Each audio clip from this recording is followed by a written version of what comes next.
What's good? What's good? It's the one, the only, but what do I know? Boxing coming back at y'all with another one, man. So I got the GWOAT herself, the GWOAT, Claressa T-Rex Shields in the news. Claressa says she wants to compete in the 2028 Olympic Games.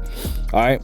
Now, obviously, Claressa has been receiving a lot of hate, and I don't understand it. The woman has single-handedly brought back women's boxing, and it's not for debate.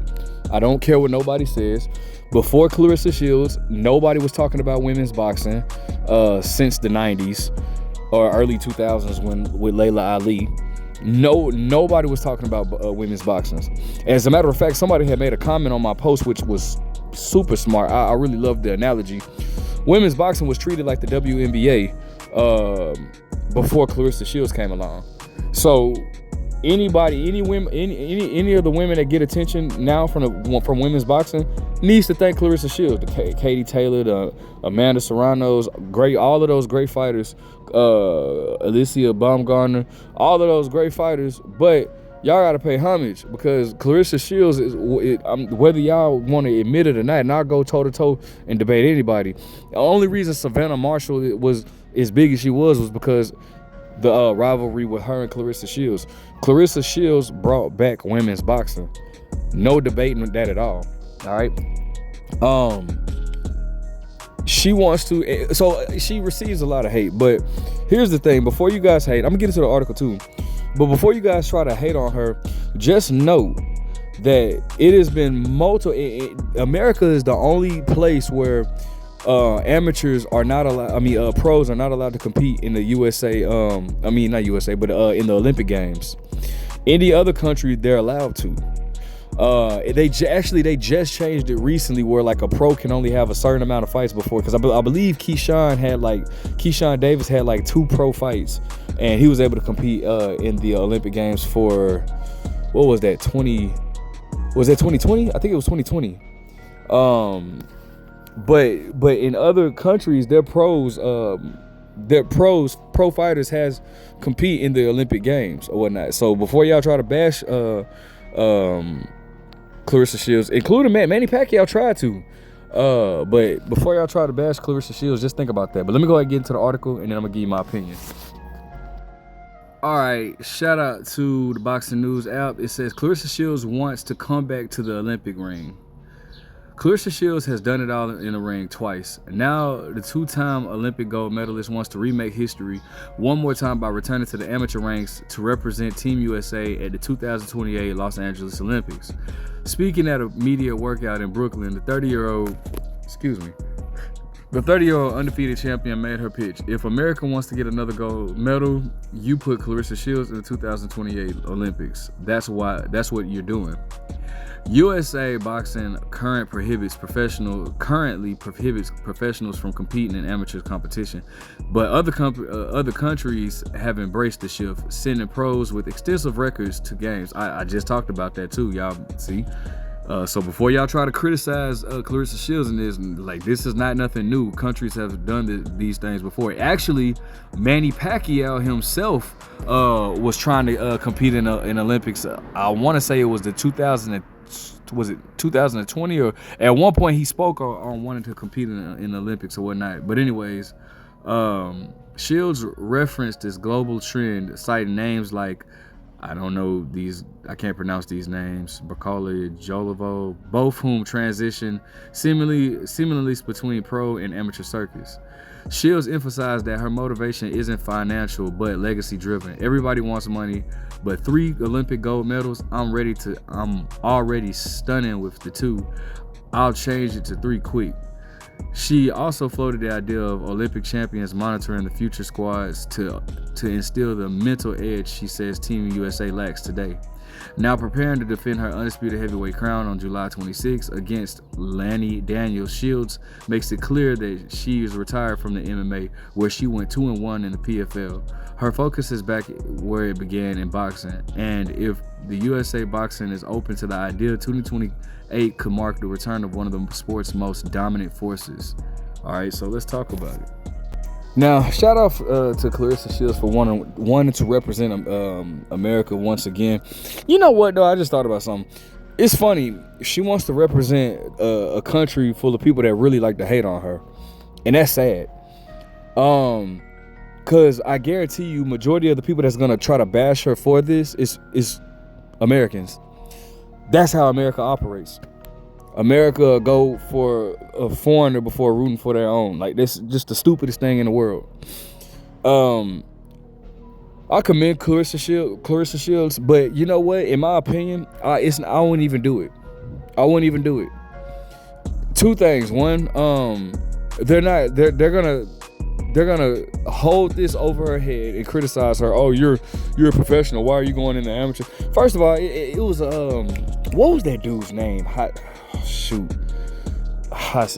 think, damn, what was his name? Hasim in Gama or something. I cannot think of that dude's name. He fought Peter Quillen, and it was like 6 knockdowns a piece. Like, it was not a piece, but it was like 6 total knockdowns. It was a really entertaining fight. The dude got braids or whatnot. I cannot think of his name, but he went back and competed in the Olympic Games or whatnot and actually lost or whatever. But regardless, anyways, just to show you like how pros go back and compete. This didn't just start with Claressa Shields, but I don't think that Claressa Shields it's nothing for her to prove. I mean, they're gonna try to criticize her for being a pro going into the Olympic Games or whatnot. It's just really nothing for her to prove at this point. And I get what she's trying to say. You know, being a 3-time Olympic gold medalist is something that's not been done by anybody. Even Lomachenko and Rigondeaux, who have 2 gold medals. And Claressa Shields being the only 2 Olympic gold medalists in America, from America. She's already made history. She's a first ballot Hall of Famer without a doubt, going undisputed, 3-time undisputed. God, I can't even count her accolades. I think she got a title at 154. She got titles at 154, 160, 168, 175. That's kind of a borderline to me, because I was confused about that, because I didn't know that in women's boxing they consider that heavyweight. But regardless, she's just accomplished so many things in the sport of boxing. If she wants to do it, I'm gonna definitely support her. It's gonna take some adjustment though. It's definitely gonna take some adjustment, because people don't realize amateur is at a much higher pace than professional. So she's gonna have to change her training around. You know what I'm saying? Like, you got to think, going 3, she's going 12 rounds, right? A lot of people think, oh, she's doing 12 rounds. So 3 rounds will be nothing, bro. In the pros, you're going 12 slow paced rounds as compared to in the amateurs. Those three rounds are high paced. Those are high paced, because in the amateurs it's more focused on you're focused on the point system, rather than actually hurting. Now, granted, or rather than hurting your opponent. Now, granted, obviously, do you get hurt? Yes. Is it much of a difference from headgear to no headgear? It's a difference. It's definitely a difference. If you competed in any high tournaments, for all my amateur fighters, it's definitely a difference. Sidebar, for me though, competing without headgear is always kind of been, I like it better, especially like for me, defensive wise. Like, you see everything, bro. Like, obviously you feel everything too, but it's like you see everything. Like, that headgear kind of, you can see things, but it's like you have a limit there. It's like a cap, you know what I'm saying? But without the headgear though, you literally see everything. It just feels like you can get away from punches a lot easier. You know how it is when somebody hits your headgear, you gotta fix the headgear, like adjust it back to where it needs to be. Like, it's just a lot with headgears. So I mean, I fought without headgears too, so I'm just like saying, like, it is a difference. But it's a high volume, high pace. So Claressa Shields would have to change her training around to fit for an amateur pace, which is not easy to do. Especially when she's been pro since 2016. So, but if she wants to do it, go for it. I mean, I would love for her to become a three-time Olympic gold medalist. The only thing I just don't like is the fact that people are going against her in this in her own country, and people are gonna criticize her for doing that. Like, this woman is trying to bring a gold medal back to the country in boxing. The last gold medalist, by the way, that we've had, the first since Andre Ward in boxing. She wants to bring a gold medal back to the country, and unfortunately, these people in the country are gonna be the ones to hate on her. And it's sad, but it is what it is. She's a hot topic right now. Her, Papoose, and Remy. I hate that situation. Just advice from Big Bro to Lil Sis, man. I would always say her, I would have liked for her to get into that situation when their situation was completely over with, because now you kind of threw yourself. But regardless, whether she was in it before or afterwards, her name was going to still be tied to them, just based off the fact that you have with Papoose and Remy, and I'm not even going to get too far in there, but one person is bitter, the other one is whatever. I don't even want to get into that. So but her name, but with that being said, her name is a hot topic right now. With that, she just had a movie to come out. She got a fight coming up. She's a hot topic. People talk about how she dressed, which I'll admit, sometimes they be like, yeah, that's it right there, and then sometimes you're like, oh, little sis, but it's all good. It's all good. I still love her to death.